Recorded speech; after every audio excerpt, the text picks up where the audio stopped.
When we mention the ancient kingdom of Macedon, probably the first person that comes to mind is Alexander the Great, its famed king and perhaps the greatest conqueror in all of history.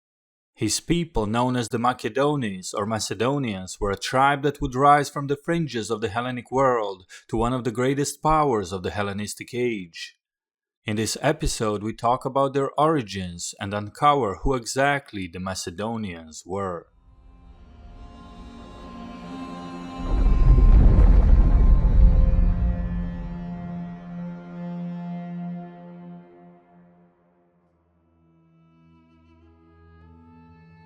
The ancient region of Macedonia was located to the north of Thessaly, beyond Mount Olympus. The regions of Emathia, Botaia and Pieria served as the core of the Lower Macedonia, which eventually came to incorporate several inland regions of what became known as Upper Macedonia. The ancient kingdom was not mentioned by Homer in the Iliad, who instead wrote that upon passing Mount Olympus to the north, one would reach Pieria and Emathia before arriving to Mount Athos. Indeed, the territory that would become Macedon did not seem to be a part of the Mycenaean Greece of the Bronze Age. Instead, it was inhabited by the early Thracian and Phrygian tribes. The first mention of the Macedonians comes from Hesiod's epic poem known as the Catalogue of Women, dated to as early as the 8th century BCE. There, in his mythical genealogies, the poet tells of a son of Zeus and Phthian princess, Thea, named Macedon, the eponymous founder of the tribe of the Macedones, or Macedonians. According to Hesiod, Thea's other son was Magnes, the eponymous king of the tribe of Magnetes. Her brother Hellen served as the forefather of the tribes of Dorians, Aeolians, Ionians, and Achaeans, while her sisters Pandora and Protogenia created lineage of several other ancient tribes. Either way, Macedonians seem to be present as a tribe at the time of Hesiod at the start of the Archaic period, suggesting that their formation probably took place at some point during the Greek Dark Ages. The ethnonym Macedonis comes from the ancient Greek adjective makednos, meaning tall, believed to have originally meant the highlanders or the tall ones. The first historical accounts of the Macedonian kingdom come from Herodotus, writing in the 5th century BCE. He asserts that the founder of the Macedonian dynasty was Perdiccas, ruling in the 7th century and descending from the Heraclid king of Argos, Temenus. For that reason, the royal dynasty of Macedon was called the Temenidae after Temenus and Argeadae after the city of Argos. However, according to the later historians as well as the traditions of the Macedonians themselves, there had been several more kings that preceded Perdiccas in Macedon. This also corresponds well with Hesiod's early mention of the Macedonians, which predates the reign of Perdiccas and shows that the ancient writers were aware of Macedon before the 7th century. The ancient tradition has Caranas as the founder of the Macedonian kingdom and of the Argead dynasty. Caranas was said to be a son or a descendant of the Argive king Temenus. Departing Argos to establish his own kingdom, Caranas reportedly consulted the Delphian oracle, who told him to go north, towards the region of Emathia. According to Marsyas of Pella, Caranas also came to Emathia with a large band of Greeks, being instructed by an oracle to seek a home in Macedonia. He seized the city of Edessa, the inhabitants being taken unaware because of heavy rain and dense fog. He gave the city of Edessa the name Aigai and its people the name Argeads in memory of this service.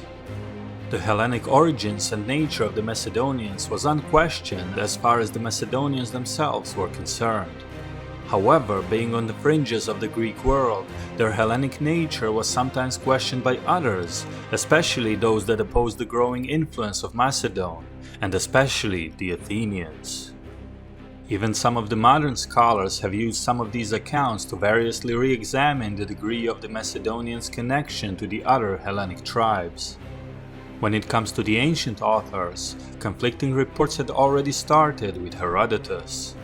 The historian acknowledged the Heraclid lineage of the Macedonian dynasty through Temenus and asserted their close connection to the Dorians when it came to their origins. Herodotus reports that Greeks were called Macedonians as they lived in the Pindus mountains, and then subsequently Dorians when they moved to the Peloponnese. However, he also called King Alexander I a Greek who ruled over the Macedonians, and noted that Thessalians were the first of the Hellenes to submit to Xerxes during the Persian invasion, even though Macedonians had already submitted prior to that. Thucydides of Athens likewise seemed to vaguely classify the Macedonians. Describing an expedition of Spartan general Brasidas, Thucydides says the following: "In all, there were about 3,000 Hellenic heavy infantry, accompanied by all the Macedonian cavalry, with the Chalcidians, near 1,000 strong, besides an immense crowd of barbarians."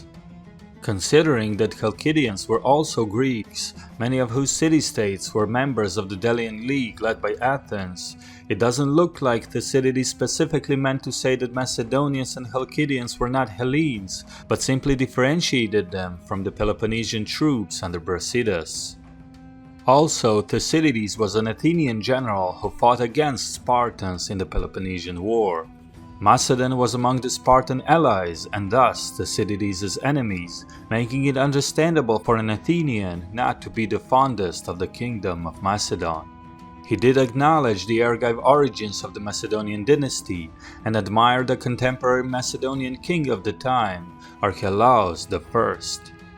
However, not everyone admired Archelaus, especially in Athens.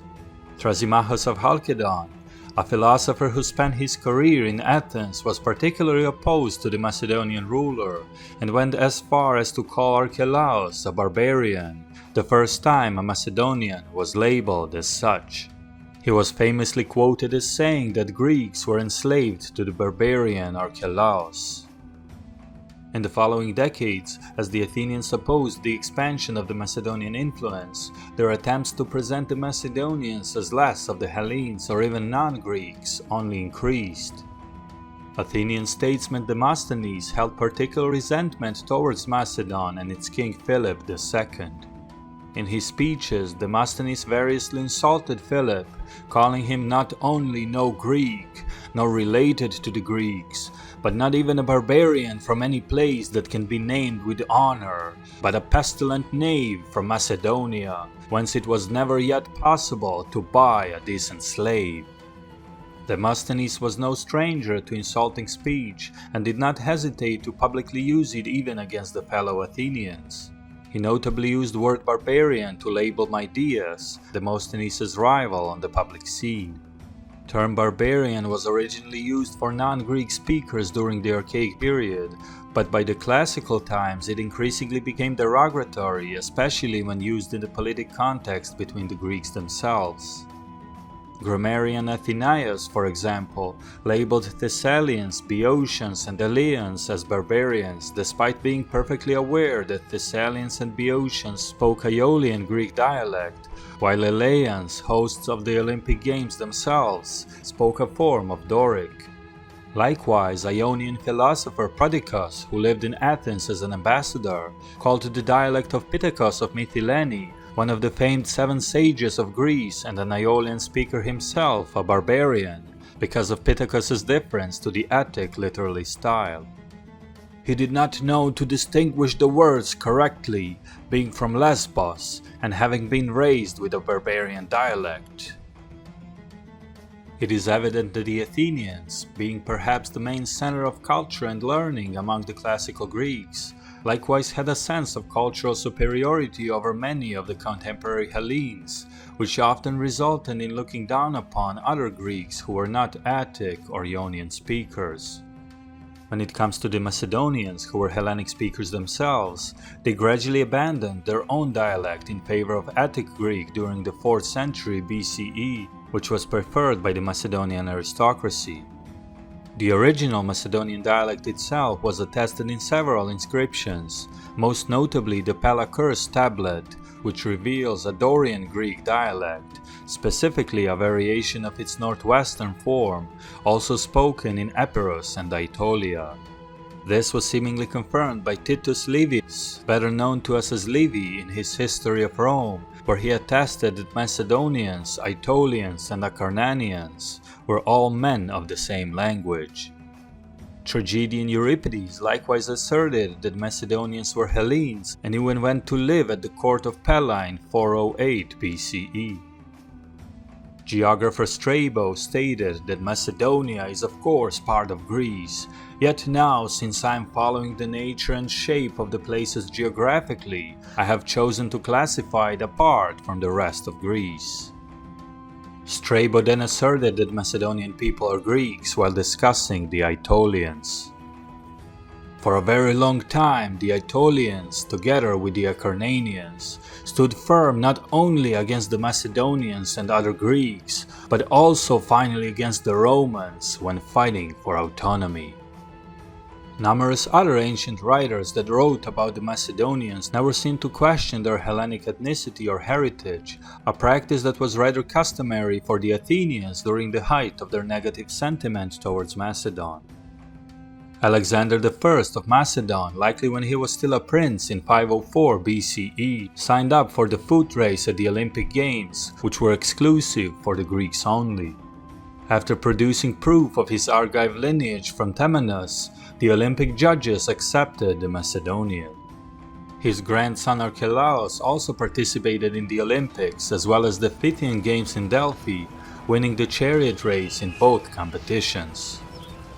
At least as of the 4th century BCE, non-royal Macedonians variously competed and won the Olympic Games in the subsequent period.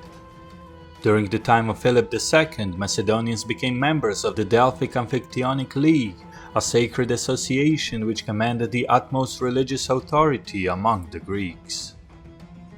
By the time of Philip's son, Alexander III, also known as Alexander the Great, Macedonians were already the hegemonic power of the Greek mainland and had set their sights eastwards, towards the Persian Empire. Alexander's conquest of Persia was not only among the greatest military achievements in history, but also served as the beginning of a new historical era, known as the Hellenistic Age. Greek culture, religion, and language were spread across the known world by Alexander and the Macedonian generals that succeeded him and carved his empire amongst themselves. From that point on, a new dialect called Koine or Common Greek rose to prominence and served as the lingua franca of the ancient world. It was based on Attic and Ionic forms mixed with other varieties. At last, it would be none other than the small backwater kingdom from the edge of Greece that brought the Hellenic culture across countless lands to the edges of the known world, making it so impactful and highly regarded that we still live its legacy today.